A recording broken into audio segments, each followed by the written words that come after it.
Among all social media, Instagram is by far my favorite. Throughout the years, the app has witnessed several incidences, many of which are unknown to the public, which I will share today. Clemy.mp4 was a pretty popular meme page on Instagram a while back.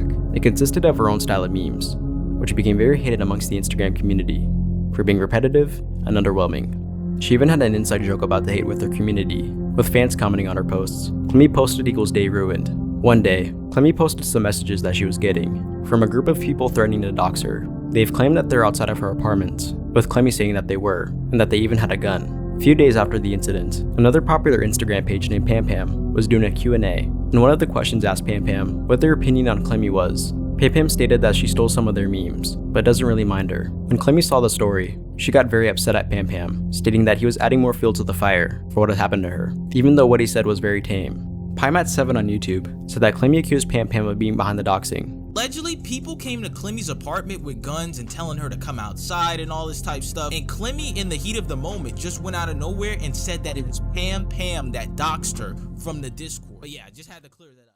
Which I'm unsure if it's true, since he didn't show any evidence. I'm not saying he made it up, but he could have at least shown it, since that is a very heavy accusation.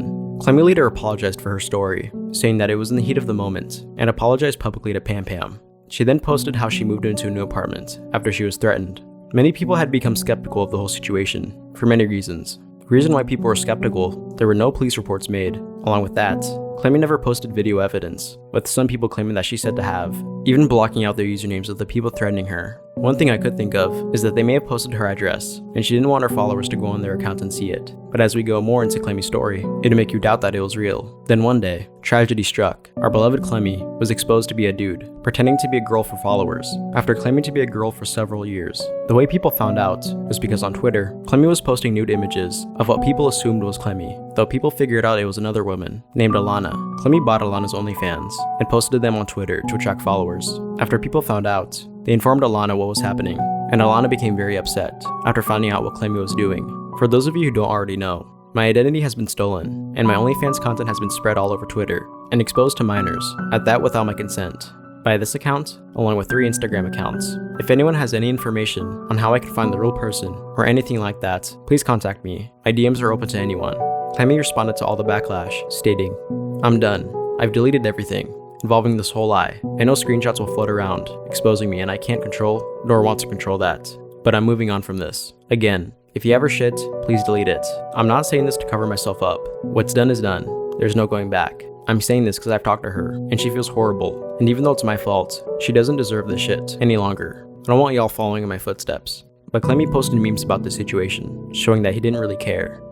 A little while after, Clemy posted an image of pills, saying that he'll be a better person in the afterlife. A lot of people were worried, since Clemy's account seemed to have been deleted, but Clemy just disabled his account, and returned after 2 weeks. But during those 2 weeks, many people were worried about him. After returning, Clemy posted, "I've got sleep, I'm off medication. I found peace within myself mentally, and I've healed. Big thanks to my therapist, Matt, both my brothers and my mom, and most importantly, God, for not letting me go that day. I'll post memes when I get back home in Cali Monday." Clemy started to lose followers after returning, later deleting his account, marking the end of Clemy, fading away in history.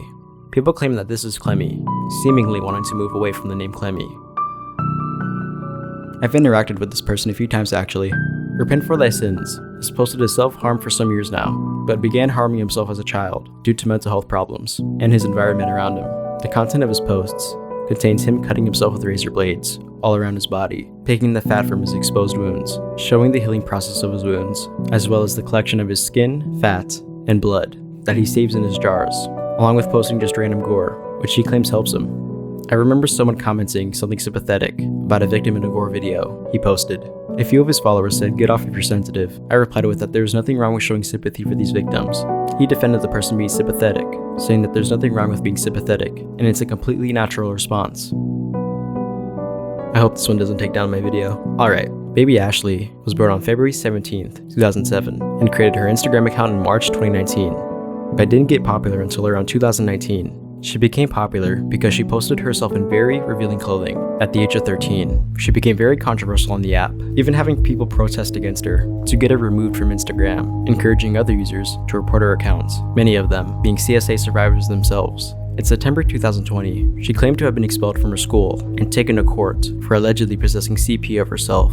Thanks. Report everything. I don't even care anymore. Go email my school. I'm already getting expelled. Go call CPS for the 31st time this last 2 weeks. We'll call the cops for the 13th time as well. Went to court, searched my phone, didn't find legal CP. Fuck cancel culture. You ruined my actual life. Over some social media, you could have reported and scrolled past. This isn't helping anymore. This is actually doing the opposite. Fuck all of you. She explained why she does what she does, saying that this is a way for her to express herself, with her blocking anyone over the age of 18. But in 2 separate live streams, she would flash the camera, and in the second one, she would stream herself showering. There are 2 main theories on why she's doing this. The first one, revealed by alleged leaked screenshots, saying that she was sexually and verbally abused by her boyfriend. He pressured her to send him nudes, and if she didn't, he would threaten to rape her, along with hitting her, and send photos of the abuse to his friends. When they broke up, he leaked some pictures of her. What leaked pictures? I don't know. He posted the pictures on a meme page with 2 million followers, which caused her to get more popular.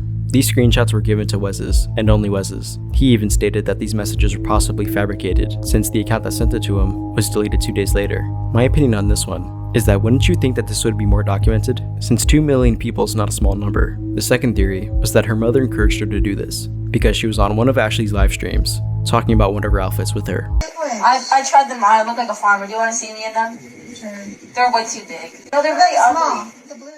The next example, I unfortunately lost. My fault. But I did write down what it said. It was a TikTok post with a text reading, "When my mom calls me a whore, yet forces me to wear revealing clothing around my weird extended family to get a reaction out of them and me. If you don't believe me because you want to see actual evidence of this, that's fine. If I find it, I'll put it in the description below." There's nothing else to say about her, other than that pedophiles have access to videos of her participating in CP. This debunks her not having CP of herself then. The whole Megalink market includes baby Ashley too, which she helped make into a bigger problem. If you don't know about the Megalink situation, I suggest you watch Mudahar's video on it, link in the description. She refuses to leave the internet, and always returns no matter what, and I doubt she'll leave. People keep re-uploading her explicit content on every social media platform, and when I mean every, I mean every. Some people who post her content have in their bio that they're female, like it makes it any better. I'm just wondering how long until she realizes until she crossed the line. The Toronto caveman, real name Alberto, was a user that had a popular video of him recreating the "We Like Fortnite" meme while being dressed up in a Fred Flintstone shirt and a Mario Cappy hat, screaming. He would become involved in numerous controversies, starting in 2017 when he started dating a girl who followed his meme page. He would constantly talk about how he was no longer single. He would pressure this girl into meeting him in real life, frequently, even though she didn't want to. It got to the point where she dumped him because of it, mainly the anxiety he was giving her. After he was dumped, he posted on Instagram, "If your girlfriend dumps you over having anxiety, she's a thought." This resulted in a lot of backlash, which made him move to another Instagram account. On his new account, he went live and listened to a diss track someone made on him. One of the verses called him gay, and for some reason, in response to that lyric, he stripped down naked and said, "You ever wanted to see a Canadian penis? Good for you. Good for you. Because you know what? Bam bam, here's my dick." And this is when he was 15 years old. 2 years go by. Some trolls created some racist memes, utilizing Alberto's watermark. These were obviously fake. Everyone followed along with the joke, to mess with Alberto, which caused him to make the "I'm Not Racist" live stream. I've had it! I've had it! I'm not racist! I'm not racist! I'm not fucking racist! I'm not racist! I'm not racist! He started sending some angry messages to one of the trolls, saying that he wasn't racist, and that he hated white people, and liked black people more. Along with that, he said his girlfriend was transgender and had a big penis. After that, he moved to another Instagram account again. Not long after, a Google Doc would be released of his physical sexual harassment to one of his friends. And that's not all. He was a terrible friend when they were dealing with family issues, threatened a mass shooting along with threatening multiple people, masturbated in multiple calls, exposed for grooming a 14 and 15-year-old girl, mainly doing sheep roleplay because he's attracted to sheep. He posted one of the girl's nudes and even tried justifying it. Most information about him is lost, except for some screenshots and posts, since he wiped everything after being doxxed. But I did manage to salvage some stuff. Oh yeah, here's his kink list by the way.